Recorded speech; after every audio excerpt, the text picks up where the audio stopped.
성도 여러분, 2주일 동안 잘 지내셨습니까? 건강한 모습으로 다시 만나게 돼서 너무나도 감사합니다. 지난 주간에 유치부, 초등부 여름 성경학교 그리고 또 중고등부 수련회를 하나님의 은혜 가운데 마치게 됨을 감사드리고 또 교사로, 구원으로, 기도로, 각종 봉사로 섬겨주신 성도님들께 감사를 드립니다. 그리고 하나님의 은혜로 7박 8일간의 단기 선교를 잘 다녀오게 됨을 감사합니다.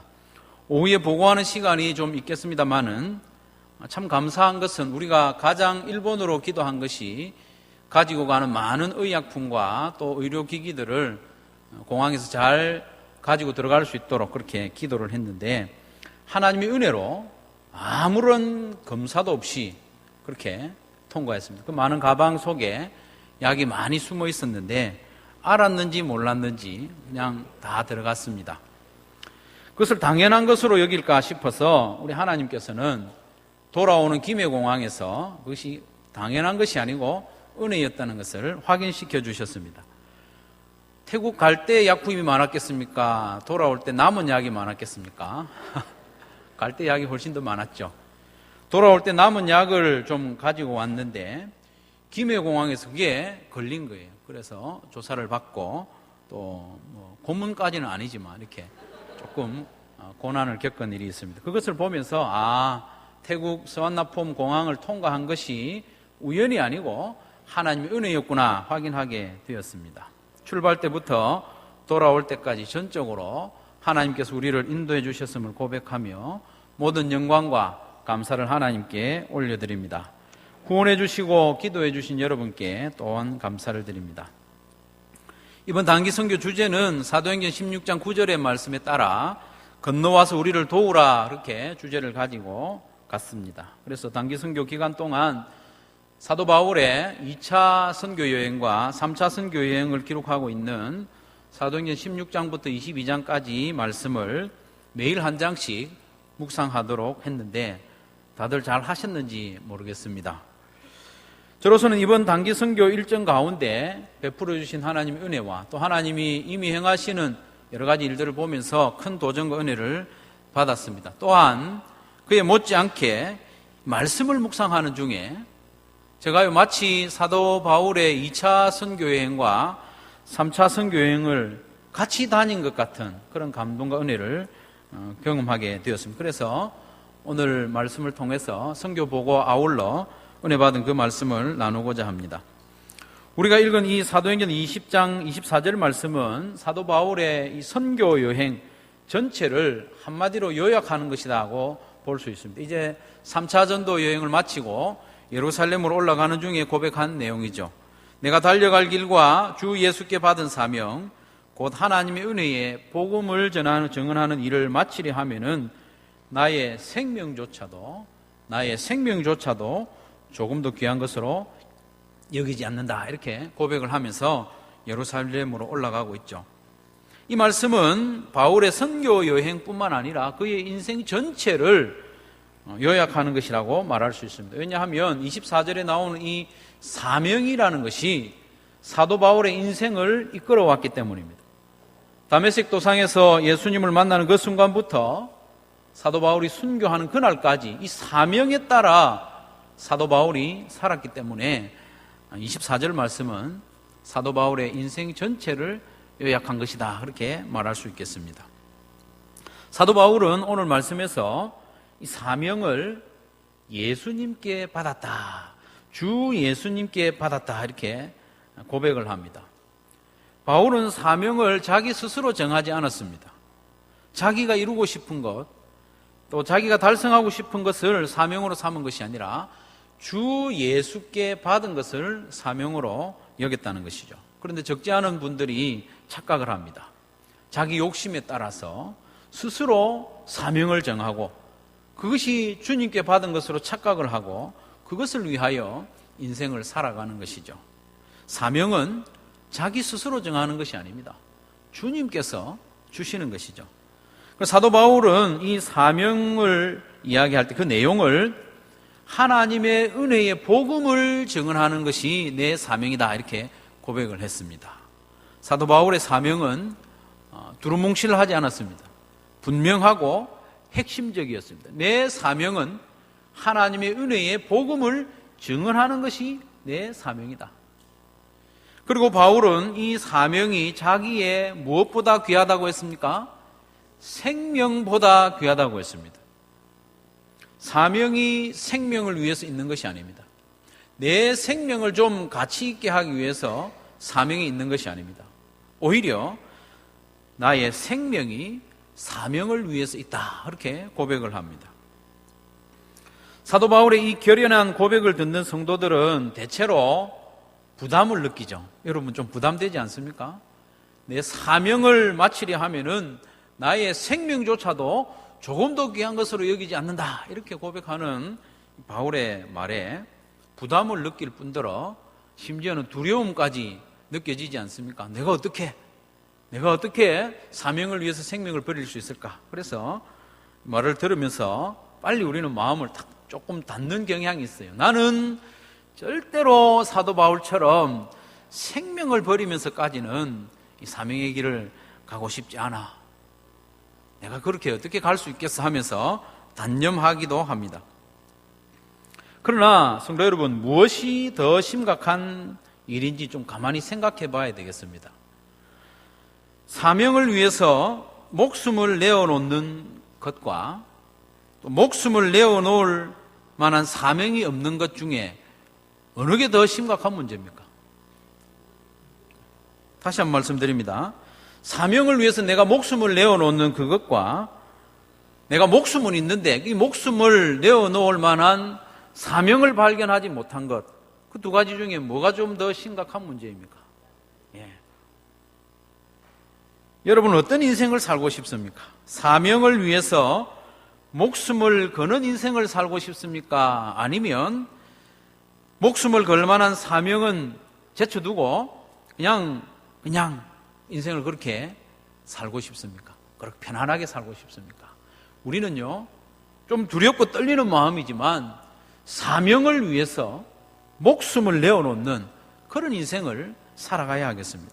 성도 여러분, 사명자의 길을 결코 두려워하지 마시기 바랍니다. 왜냐하면 사명자의 길에는 반드시 주님께서 동력자를 붙여주시기 때문입니다. 나를 사명자로 불러놓고 너 혼자 가라 이렇게 내팽개치는 주님이 아니시기 때문에 처음에는 좀 두렵고 떨리지만 담대하게 이 사명자의 길을 나서면 때에 따라 합당한 동력자를 붙여주셔서 능히 감당하게 하실 줄로 믿으시기를 바랍니다. 예수님께서는 제자들을 파송하실 때도요, 항상 혼자 보내지 않고 둘씩 짝지어서 보냈습니다. 혼자 가면 안 됩니다. 둘씩 보내면서 서로 동력하도록 하셨지 않습니까? 사도 바울이 다메섹 도상에서 빛 가운데 예수님을 만났을 때 눈이 어두워졌습니다. 눈이 멀어졌습니다. 그리고 마음에 심한 두려움이 있었습니다. 그럴 때에 우리 주님께서는 아나니아라는 동력자를 보내주셨습니다. 아나니아를 보내셔서 그에게 안수하고 그를 뭐라고 부르는가 하면 형제 사울아. 두려움 가운데 있는 사울을 형제라고 부르게 하고 안수함으로 다시 보게 하고 앞으로 사울이 감당해야 할 사명을 일러주는 그런 동력자를 보내주지 않았습니까? 바울이 예수님을 만난 후에 예루살렘에 처음 올라갔을 때도요, 귀한 동력자를 붙여주셨습니다. 바울이 아직 사울로 불릴 때에 제자들은 사울을 만나는 것조차 두려워했습니다.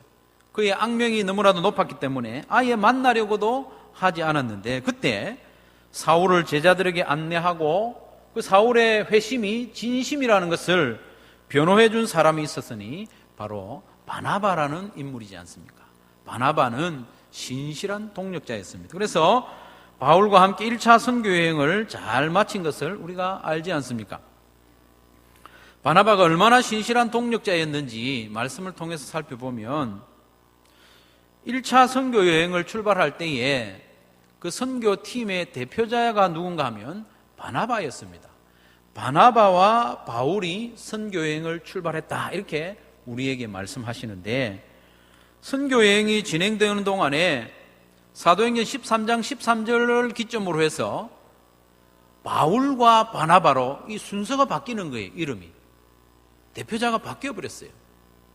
자매들은 이름의 순서에 별로 관심이 없는지 모르지만 형제들은요, 아주 관심이 많습니다.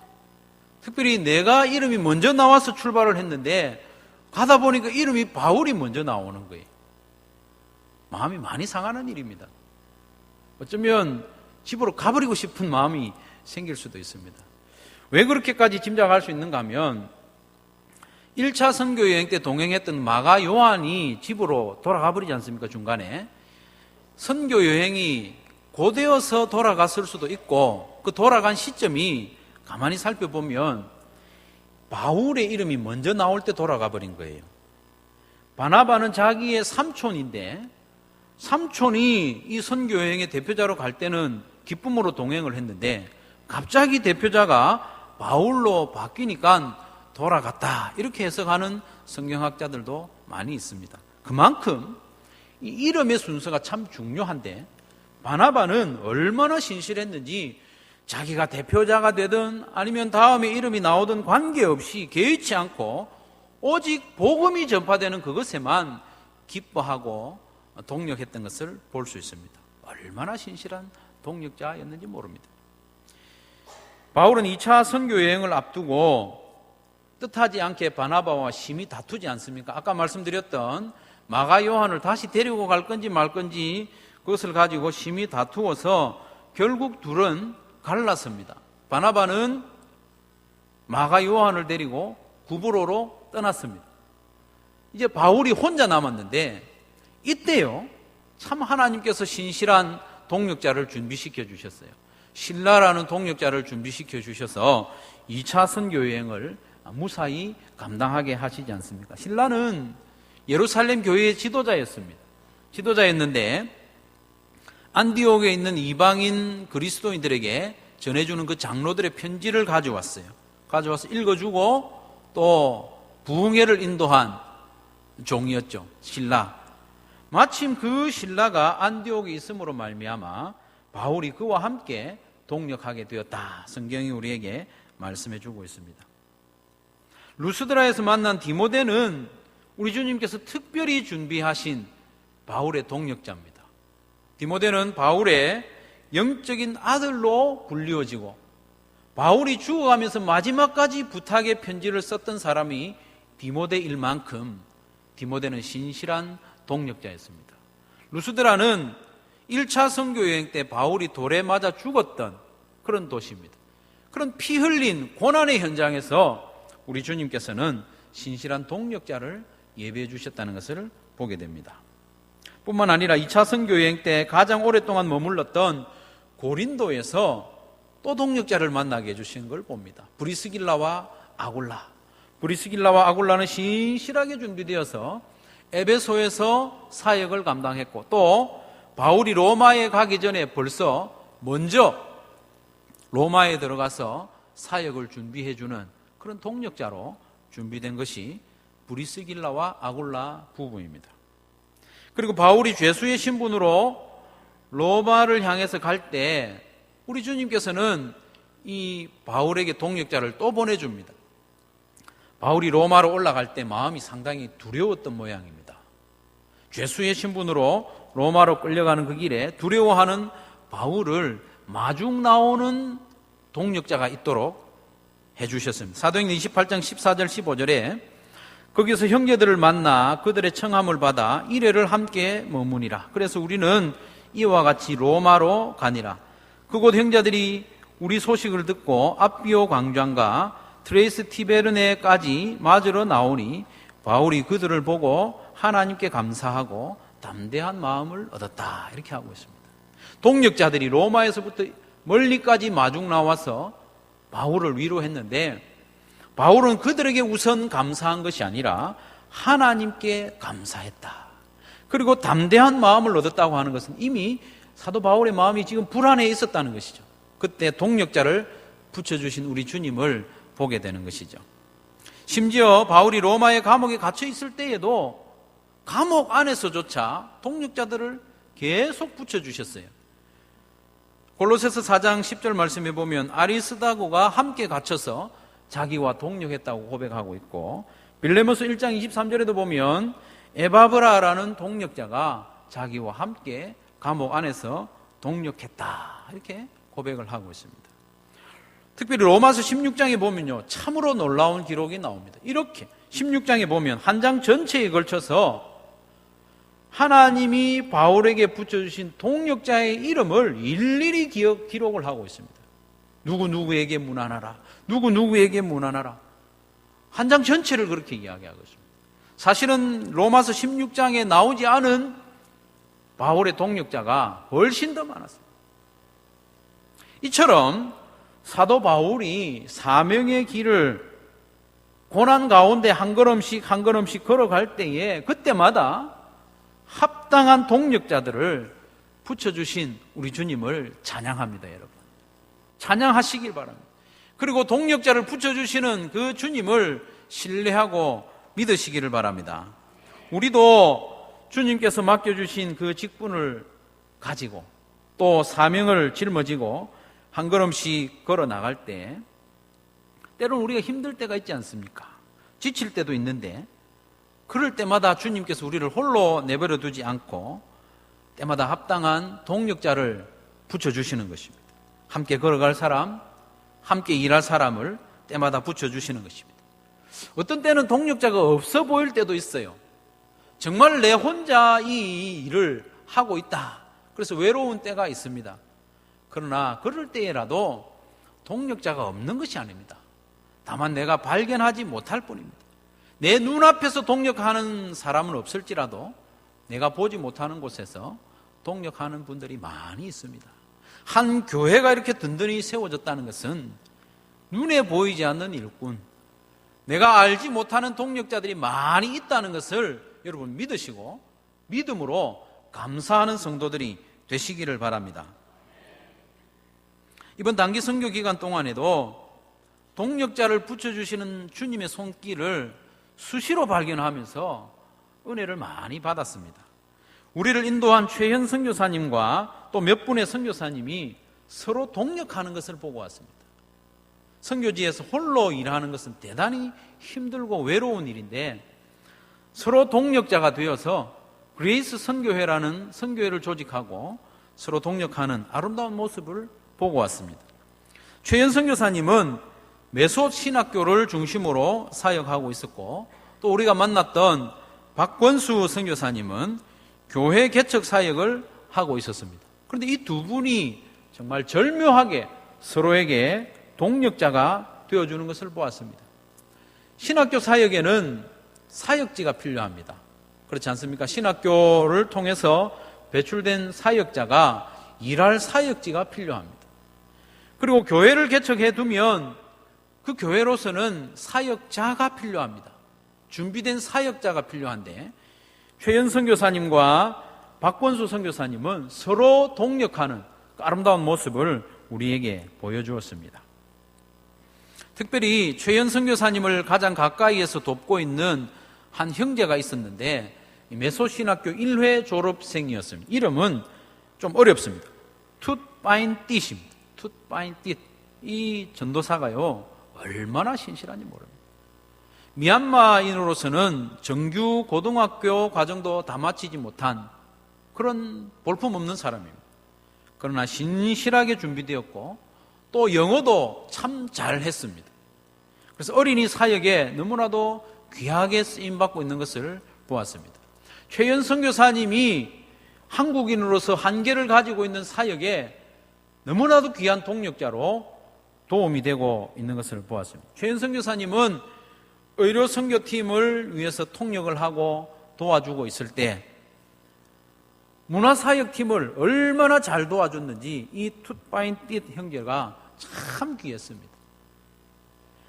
그리고 박권수 선교사님도 한국인이기 때문에 미얀마인 현지 교회를 개척하는 것은 거의 불가능한 일입니다.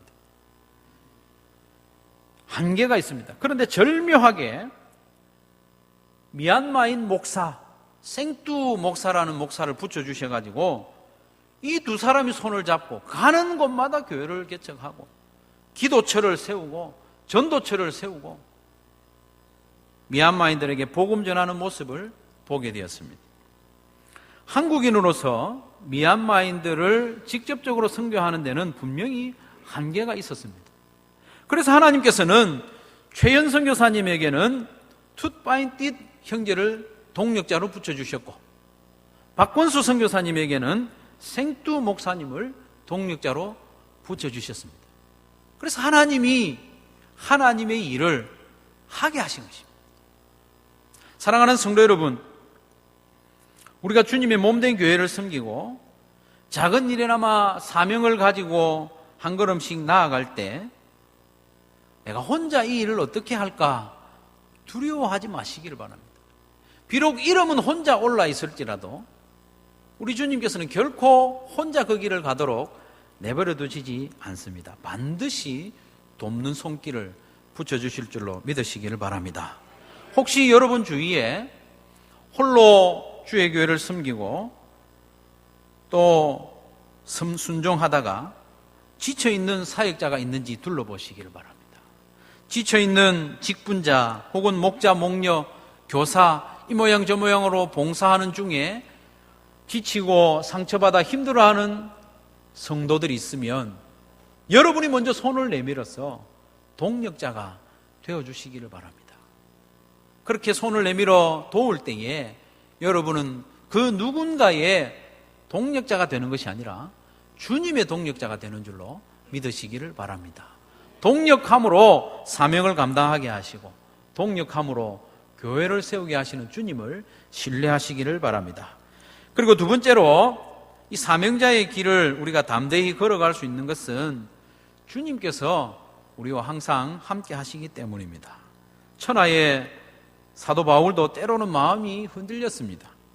두려움이 엄습해 올 때도 있었습니다. 그래서 때마다 주님께서 찾아오시고 위로해 주시고 힘을 주신 것을 2차, 3차 전도 여행을 보면서 깨달을 수가 있었습니다. 바울이 고린도에 있을 때였습니다. 역시 유대인들이 바울을 심하게 대적을 하고 비방을 했습니다. 그러자 평소와는 달리 이 바울이 좀 과하게 대응하는 것을 보게 됩니다. 좀 과하게 대응을 했다는 것은 그만큼 마음이 힘들다는 것이죠. 마음에 두려움이 있다는 것입니다. 사도행전 18장 6절 말씀에 보면 그들이 대적하여 비방하거늘 바울이 옷을 털면서 이르되 너희 피가 너희 머리로 돌아갈 것이요 나는 깨끗하니라. 이후에는 이방인에게로 가리라. 바울이 영적으로 지쳐 있었고 두려움이 밀려왔기 때문에 이런 반응을 보였다고 여겨집니다. 그래서 바울은 고린도를 속히 떠나고 싶었습니다. 그때 주님께서 환상 중에 나타나셔서 바울을 위로하고 힘주셨습니다. 사도행전 18장 9절 10절에 보니까 밤에 주께서 환상 가운데 바울에게 말씀하시되 두려워하지 말며 침묵하지 말고 말하라. 내가 너와 함께 있음에 어떤 사람도 너를 대적하여 해롭게 할 자가 없을 것이니 이는 이 성중에 내 백성이 많음이라 하시더라. 아멘. 주님이 환상 중에 나타나셔서 말씀하십니다. 두려워하지 말라. 바울이 두려워하고 있다는 말입니다. 침묵하지 말고 말하라. 내가 너와 함께 있으니 너를 해롭게 할 자가 없다. 이 성중에 내 백성이 많으니 이 성을 떠나지 말고 말씀을 전하라. 주님께서 말씀하고 있는 것입니다. 그리고 바울이 예루살렘에서 체포되었을 때도 주님께서 나타나 위로하시고 힘주신 것을 볼 수 있습니다. 몰려든 유대인들이요 바울을 죽이려고 아우성이었습니다. 유대인들의 손에 찢겨 죽을 위기에 있었는데 천부장이 갑자기 나타나서 바울을 건져 겨우 살아남았습니다. 그때도 바울은 심히 마음에 두려웠습니다. 내가 이러다가 죽는 것은 아닌가. 사도행전 23장 11절 말씀에 보니까 그날 밤에 주께서 바울 곁에 서서 이르시되, 얼마나 감사합니까? 두려워하고 있을 때 주께서 바울 곁에 서서 이르시되 담대하라. 내가 예루살렘에서 나의 일을 증언한 것 같이 로마에서도 증언하여야 하리라 하시니라. 아멘. 그래서 바울이 다시 힘을 얻었습니다. 가이사랴에서 2년 동안 억류되어 있는 동안에도 인내할 수 있는 힘을 이때 얻은 것입니다. 또 한 번은 표류하는 배 위에서 주님의 사자가 나타납니다. 바울은 죄수의 신분으로 로마로 압송되고 있었지 않습니까? 그러던 중에 지중해에 있는 유라굴로라는 광풍을 만났습니다. 여러분 배멀미 해보셨습니까? 한 두어 시간 배멀미만 해도요, 다시는 배를 타기 싫을 만큼 진저리가 납니다. 그런데 말씀해 보니까 무려 2주 동안 14일 동안 광풍에 이리저리 밀려다녔으니 얼마나 힘들었겠습니까? 성경의 표현대로 하면 14일 동안 해를 보지 못할 정도로 심한 고생을 했습니다. 그래서 사공들조차도 짐을 다 버리고 나중에는 배의 기구까지 버렸다고 했습니다. 배의 기구까지 버렸다는 것은 사공들조차도 자기들의 힘으로 살아날 소망이 없었다는 것입니다. 살아날 소망이 없을 그때 주님께서 사자를 보내셨습니다. 27장 23절 24절입니다. 내가 속한 바 곧 내가 섬기는 하나님의 사자가 어젯밤에 내 곁에 서서 말하되 바울아 두려워하지 말라. 내가 가이사 앞에 서야 하겠고 또 하나님께서 너와 함께 항해하는 자를 다 내게 주셨다 하셨으니 아멘. 여기서 하나님의 사자라고 표현하고 있지만 아마 주님께서 친히 나타나신 걸로 짐작을 합니다. 왜냐하면 하나님의 사자라고 표현하다가 나중에는 예수님으로 표현한 부분이 많이 있습니다. 그리고 앞에서 나왔던 그 구절들과 연관해서 살펴볼 때에 오히려 주님이라고 보는 것이 더 낫겠습니다. 다만 사도 바울이 이 배에 있는 사람들의 어떤 거부감을 줄이기 위해서 하나님의 사자가 나타나셨다 이렇게 완곡하게 표현한 것으로 짐작이 됩니다. 사도 바울도 심히 두려울 때가 있었습니다. 그때마다 주님께서 나타나셨고 사자를 보내셔서 말씀하셨습니다. 두려워하지 말라. 담대하라. 내가 너와 함께 하느니라. 사랑하는 성도 여러분, 주님께서 인도하시는 길을 갈 때에도 힘들 때도 있습니다.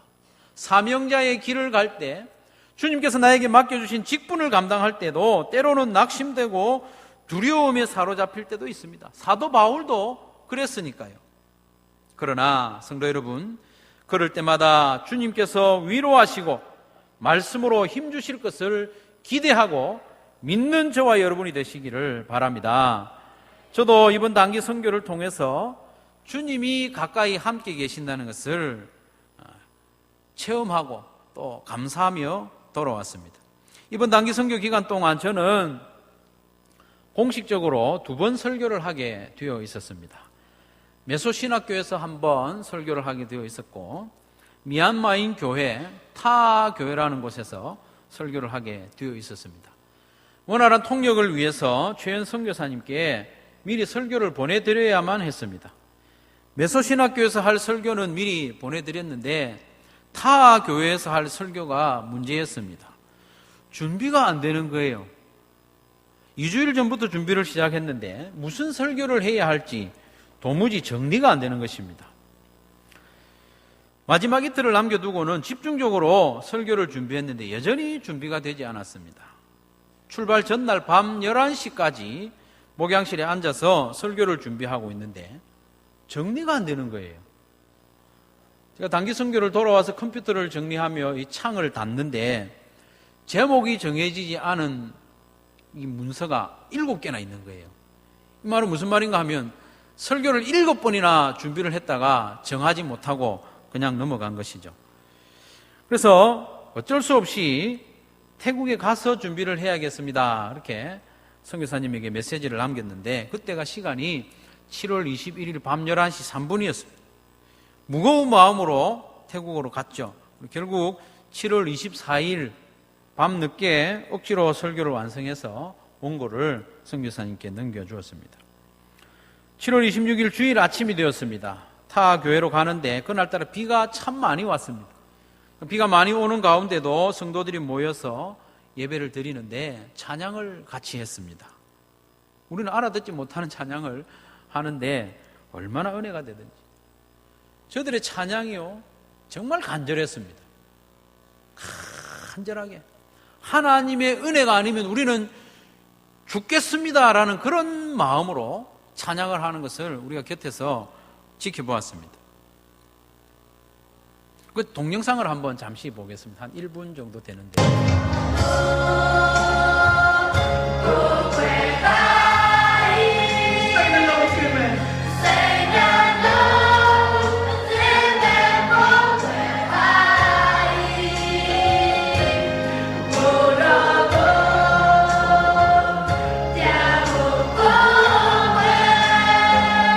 사정상 위에서 촬영을 했는데 앞에서 제가 보니까요, 대부분의 성도들이 그 찬양을 인도하는 사람처럼 간절하게 찬양하는 것을 보았습니다. 성도 여러분, 그렇게 찬양을 간절하게 하는데 저기서뿐만 아니고 맥가사 교회라는 곳에서도 어린 아이들과 함께 찬양을 했는데 그 아이들도 역시나 저들과 같이 간절하게 부르짖으면서 찬양하는 것을 보았습니다. 타교에서 저렇게 찬양하는 것을 보면서 왜 지금까지 설교 준비가 이렇게 되지 않았나, 그 이유를 깨달았습니다. 주님께서 제 마음에 깨닫게 해주셨죠. 어떤 마음을 주셨는가 하면, 네가 저 미얀마 성도들에게 말씀을 전할 것이 아니라 저들의 저 간절하고 절규하는 저런 찬양을 통해서 네가 내 메시지를 드려야 된다.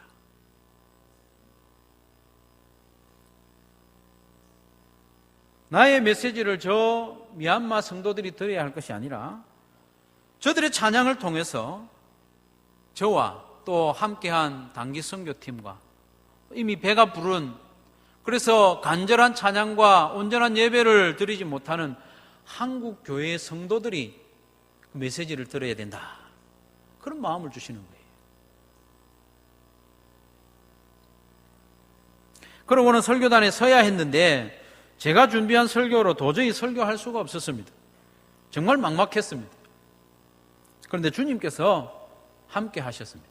함께 하셔서 전혀 다른 설교를 하고 예배를 잘 마치도록 하나님께서 은혜를 베풀어 주셨습니다. 주님께서 함께 하셔서 설교를 했다고 하니까 막 놀라운 역사가 일어나는 그런 설교는 아니고요, 마음이 담긴 설교를 할 수 있었다는 것입니다. 부족한 종이지만 주님께서 맡겨주신 그 일에 순종하려고 애를 쓰다 보니까 어여삐 여기시고 막막한 그 마지막 순간에 함께 해주시는 은혜를 경험했다는 것입니다. 저의 경우가 사도 바울과 같다, 그 말씀도 아닙니다. 다만 주님께서 맡겨주신 그 사명에 충성하려고 몸부림치다 보니까 낙심되고 어떻게 해야 될지 모를 그때 주님께서 함께 해주시는 은혜를 경험했다는 것입니다.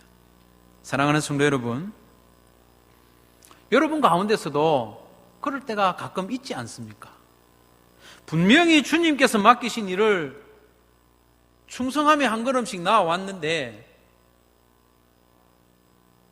마음이 너무 힘들 때가 있지 않습니까? 도저히 더 한 걸음 더 나가지 못하겠다, 내려놓고 싶다, 그런 마음이 들 때가 있지 않겠습니까?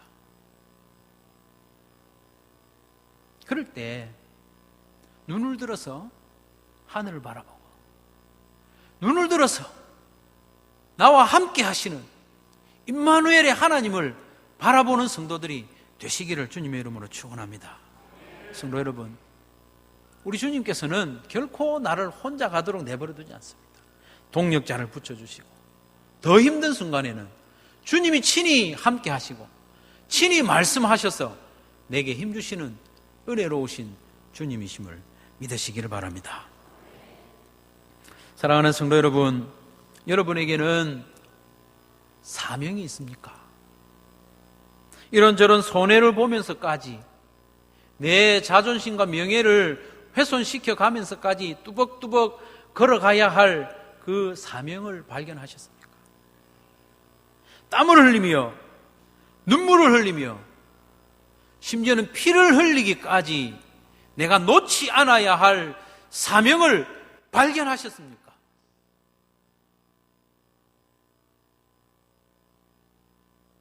아직 발견하지 못하셨다면 제가 말씀에 근거하여 분명한 사명, 주님께서 여러분 개인에게 주시는 사명을 발견하실 때까지 붙잡아야 할 우리 모두의 사명을 말씀드리겠습니다. 저와 여러분의 첫 번째 사명은 거룩한 삶입니다. 하나님의 자녀다운 삶이 우리의 사명입니다. 우리 하루하루의 삶이 소금이어야 하고 빛이어야 합니다. 소금과 빛의 삶이 우리의 사명인데 그 사명으로 말미암아 하나님의 살아계심을 우리 주위의 사람들이 인정하도록 해야 합니다. 그것이 우리의 사명입니다. 그리고 저와 여러분의 입술로 하나님의 복음을 전하는 것이 우리의 사명입니다. 한 주일을 살면서 적어도 한 명 이상에게는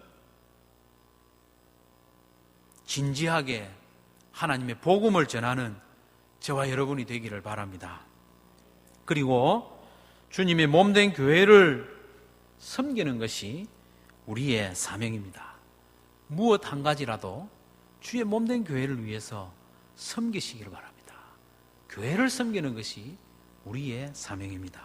사랑하는 성도 여러분, 사명자의 길, 직분자의 길을 갈 때에 주님께서 반드시 동력자를 붙여주심을 믿고 담대히 그 사명을 받아들이시고 걸어가시기를 바랍니다. 더 힘들 때는 주님이 친히 함께 하시고 우리를 위로하시고 힘주실 줄로 믿고 사명자의 길을 담대히 걸어가는 저와 여러분들이 되시기를 주님의 이름으로 축원합니다.